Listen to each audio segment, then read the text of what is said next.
Welcome to another program in our series on Free Thinking Forum. I'm delighted really, to have with you again David Breeden, who began this series as the principal host.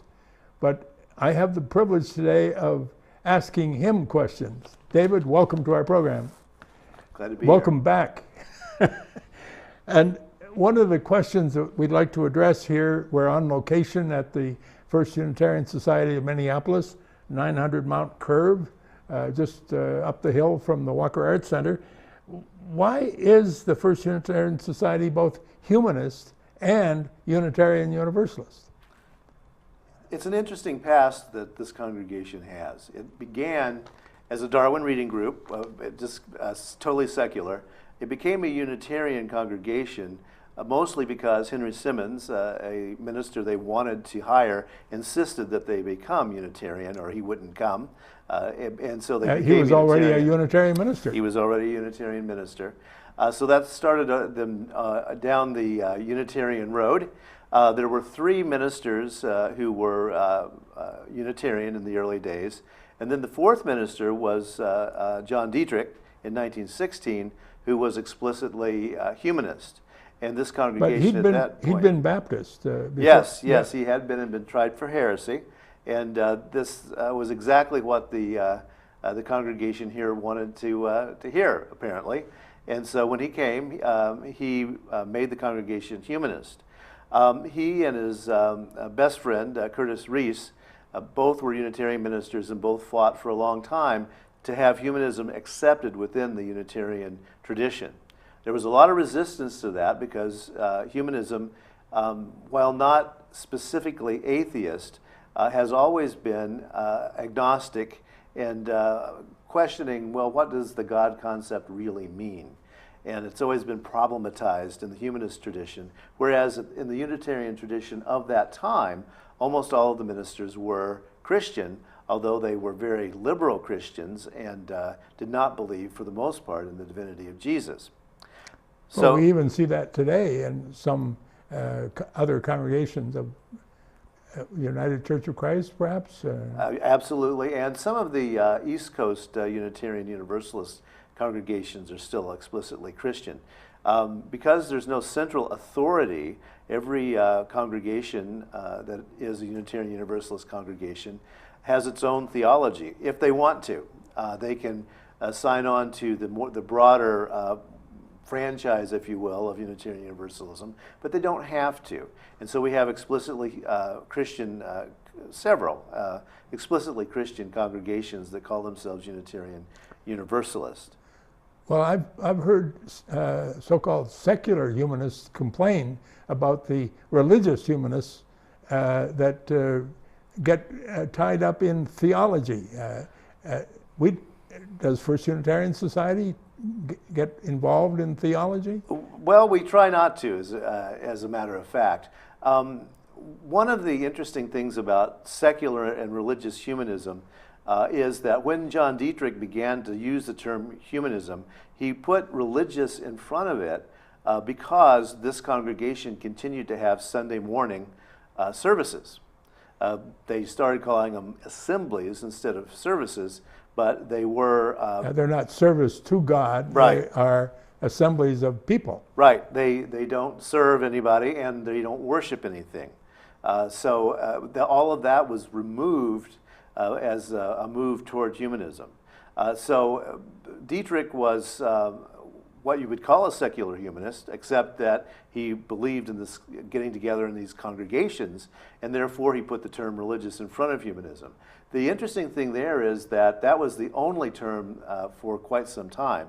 But then in the 1970s, a court case actually named secular humanism as a thing. And then people who did not want to attend or even denigrated attending congregational humanism began to call themselves secular humanists. I try not to use the term religious humanism. I think it leads people down the wrong path in thinking. Indeed. So I have tried to use the term congregational humanism as opposed to non-congregational humanism. So a humanist can either go to a place like First Unitarian Society of Minneapolis, or And they be a can- member. and be a member, or they can stay home and drink coffee and read the New York Times. Either way is a very valid way of being a humanist.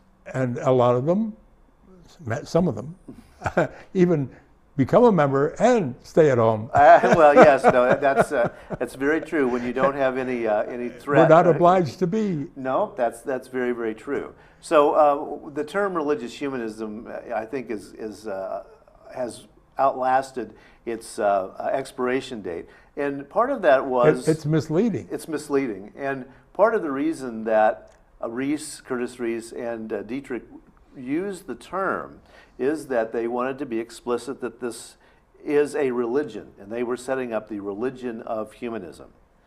Now, I've read your blog about the definition of humanism, and I think you end up saying something about the relationship between humanism and religion.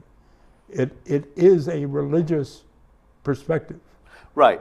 Well, it's according to what you mean by religion. If religion is the worship of God, then humanists don't No. do it. But if religion is a way of reminding ourselves about our purpose and meaning in life, our place in the universe, what we owe our fellow human beings, then many humanists are indeed religious. And I think the root of the term religion does agree with you. Well, yes, it On that latter ties you definition. back to society, basically. I mean, if you begin to think about religions, the separation of church and state didn't occur until 200 or 300 years ago in anyone's mind. There was no separation at all between the politics of a country and the religion of a country for most of human history. And particularly the people coming here from state churches in Sweden, Norway, Right. Denmark. Right. They were escaping those state churches, and when they got over here, there was no particular social reason to do it. There wasn't a legal reason. They weren't going to be taxed to support the state church, and so they started their own congregations when they got here. And I don't mean to leave out non-Scandinavian. Certainly we're blessed with many different heritages here. One of the amazing things about humanism is that it has cropped up all over the world through all of human history. Really? Yes, I mean, we don't know before writing what people were thinking, really, but in the 600s before the Common Era, in Hinduism, there was an entire sect or movement called the Karvakas, who were explicitly atheist in their Hinduism. And they reached that by being extremely skeptical, and went through the process basically that a lot of people do nowadays who become agnostics or atheists, and questioning especially what's known as theogony, why is there evil in the world?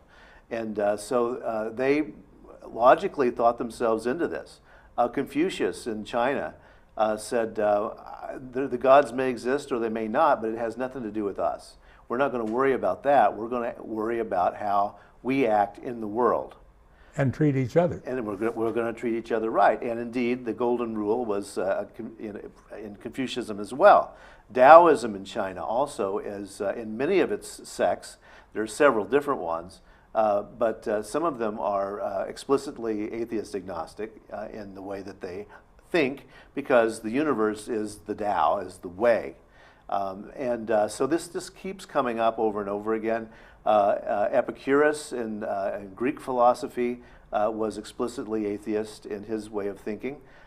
He again taught reasoning as a way of getting to that. The Ubuntu movement in southern Africa, we don't know how old it is because it may predate writing. We just don't know. It became famous after Desmond Tutu began to talk about it. But Ubuntu, in the African dialect it comes from, means I'm okay if you're okay. Really? Yeah, so I have to take care of you as my brother or sister. Yes. And that's humanism, and they is. don't worry about the rules coming from divinity. It is we treat each other in a just, equitable, and loving way, and we won't worry about heaven, hell, or any rewards. So humanism is a worldwide and history long idea that keeps cropping up Under many different names. under many different names. And our current incarnation, so to speak, here in the United States is, we call it humanist, but it could be called by one of these other names as well. Right. The first group to call themselves humanists with a big H was in the 1850s in London. They disappeared. As you know, there's a state church in England, so it's fairly difficult to keep these more marginal groups going. And apparently John Dietrich, who used the term then in the early 20th century, didn't know about that group, but he decided that this term humanism, which he was getting from reading the Renaissance era poets and thinkers, he took the term and ran with it. Would you care to tell us more about the poets and thinkers that that Dietrich was learning from? The Italian Renaissance is a fascinating period in that the Roman Peninsula had all of this classical, brilliant art, from sculpture to mosaics to literature to philosophy. During the Roman period, they had gotten much of it from Greece, which they annexed.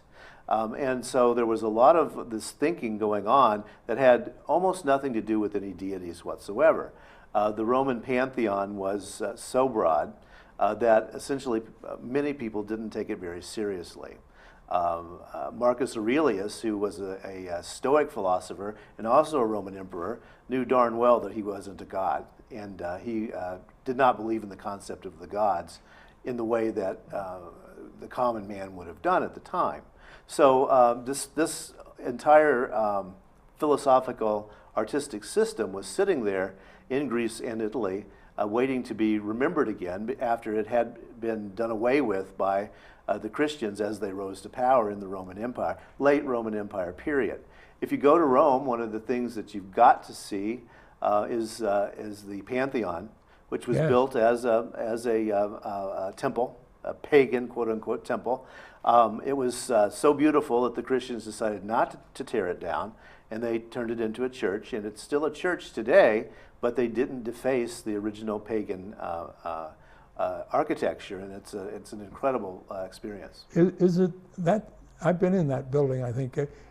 Is there not a huge opening above to see the stars? Absolutely, The heavens, absolutely. so to speak? Absolutely. They wouldn't call it the heavens. No, they wouldn't. But you know, the pagan, quote unquote, and it's a misnomer for older systems of religion.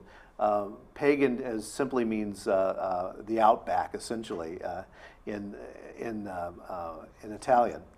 So the outback, so as in Australia? The farmers, you know. Oh. I mean, it's interesting because pagan and the other term that's used is heathen. Well, that's people who live on the heath. Again, they're living in the outback, out in the out in the forests, and those are the ignorant people. Was the claim for pagans and heathens. So when the Christians took power, they did destroy a lot of the classical philosophy and art and buildings, tore them down to build churches and that kind of thing. But there was too much of it, frankly, to really destroy everything. And so there it was, so to be picked up again. And so then you get people like Michelangelo, who's looking at these wonderful statues that are Roman copies of Greek statues, and he says, wait a minute, the human form is beautiful. I think I want to study it. I want to look at it. And then in the Renaissance, they began to look more scientifically at these things. They wanted to their paintings and their statuary to actually look as realistic, as close to human as they could get it, and then idealized human. And that's humanities. That's how they begin to do the humanist thing of believing that human beings are capable of thinking in a divine way, actually. So, here at First Unitarian Society of Minneapolis, what does a humanist Sunday morning look like? John Dietrich and the people of this congregation were apparently the first ones to really try to do what this religious humanism thing, this congregational humanism. And the insight there in the World War I period was that you could have a perfectly good Sunday morning service, call it an assembly, with basically the same things that were being done in Protestant and Roman Catholic churches, but you didn't have to have any religious content whatsoever. The scripture could become contemporary poetry. The hymns could become classical music or popular songs of the day. And the sermon, which we call talks, again to escape the liturgical language of Christianity, our talks are usually on psychology, science, and philosophy, morality, ethics, and those kinds of things. And we don't have to talk about religion to talk about how to live a meaningful life. Now, within the Sunday morning, there's no prayer. Nope. There's no benediction, and said Nope. closing words. Nope. My closing words are rejoice in the power of the human spirit. Yes. A great way to end it. Now, there are things that were important in this congregation. We do indeed we welcome people who are theists, deists, non-believers, call them what they may be. How would you describe the breadth of welcome here? Yes, well, First Unitarian Society is the largest explicitly humanist congregation in North America. Now, there's not a lot of competition because humanists don't tend to congregate in very large numbers. So we don't have any mega churches that are humanist, but we are the largest one. And we are historically humanist, but we have also kept that Unitarian nomenclature. We've stayed within the Unitarian Universalist Association of Congregations. And what that has meant over time is that we are not only humanists, but we're also, in the Unitarian creed side of it, we also accept anyone who's on a path of their, what we see as meaning and purpose, and has respect for other people's paths. So today, First Unitarian Society is about 80% agnostic atheist and about 20% theists of some stripe or other. That's not necessarily meaning Christian. No, not necessarily Christian. We have a lot of people, for example, who are in mixed marriages. So, if a Hindu marries a Christian, where do you take your kids for religious education? Here. Here, and you don't necessarily leave Hinduism or stop being a Lutheran just because you married someone of another faith tradition. It just means that you aren't comfortable raising your kids in the other person's faith tradition. And the kids here do learn about Hinduism, Lutheranism, and so on. Oh, absolutely. Our religious education program is predicated on the idea that the kids will learn all about religion in a respectful way and then make their own determination. And that respectful way is the key.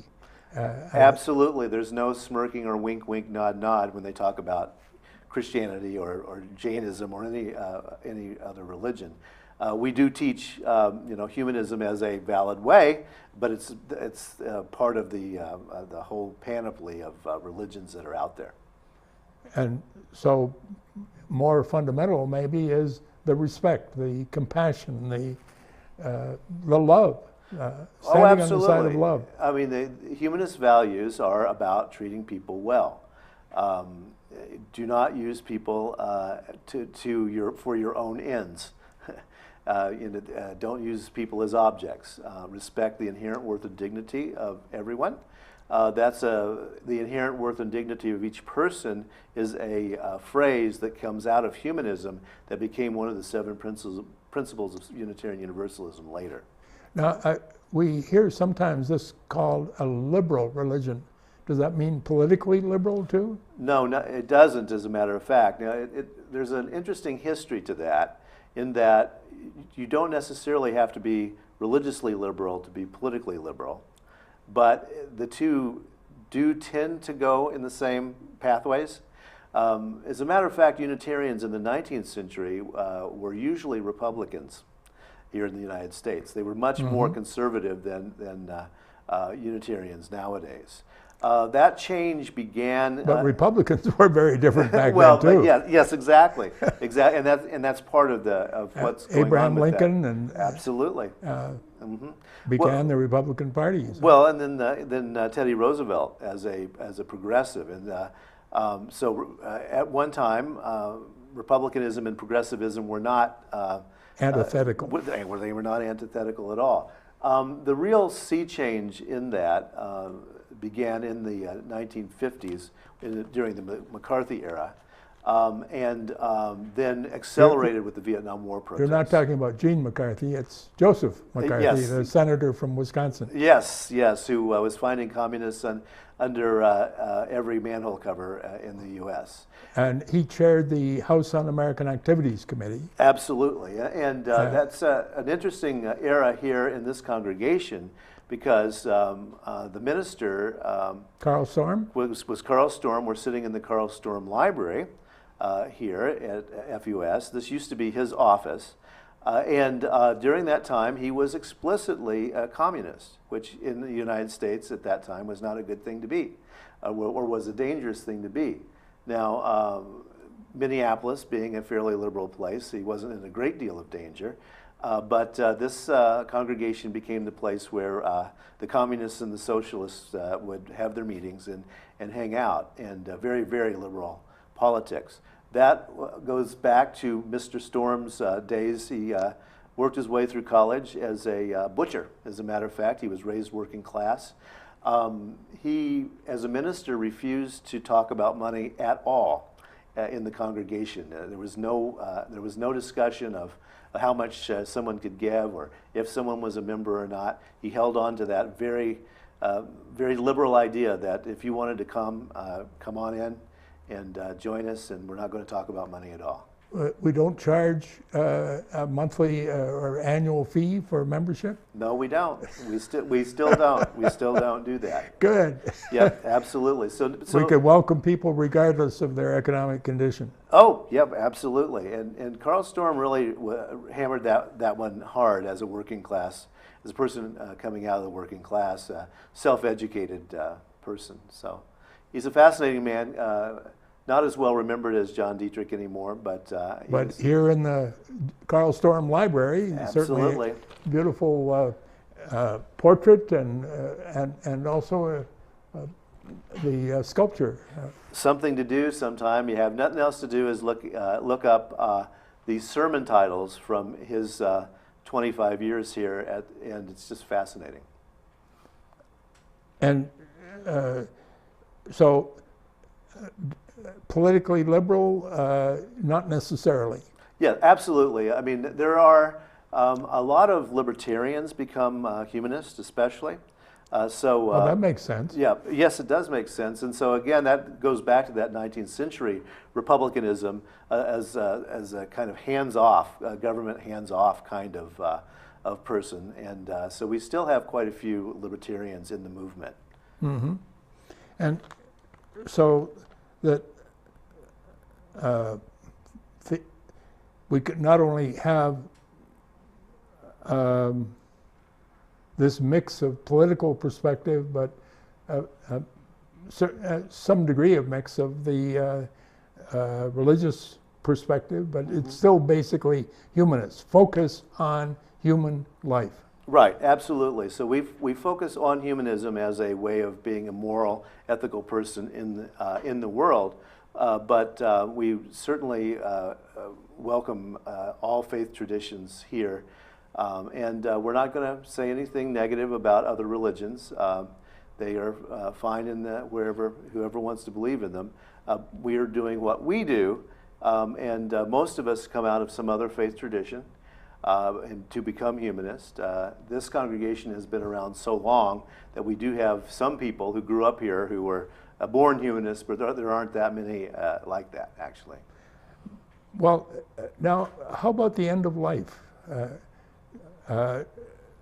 I see here real respect for people still being in charge of their life. Oh, absolutely, at the end. absolutely, yes. We support compassionate choices, we call it. In the state of Minnesota, we're still fighting that battle about what's known. To have a law such as in Oregon? Or? Yes, exactly, exactly. It's usually called assisted suicide. We like to call it choice in dying. Yeah, assisted suicide is a misnomer. Right? Yeah, well, yes, it is. And this is a battle we still have to fight here in Minnesota, and I'm hoping we will win that. Our people definitely believe in a good life and a good death. Well, David, I think we've come not to end of life, but end of the program. Okay. So thank you again Okay. for being with us on Free Thinking Forum, and thank you for tuning in.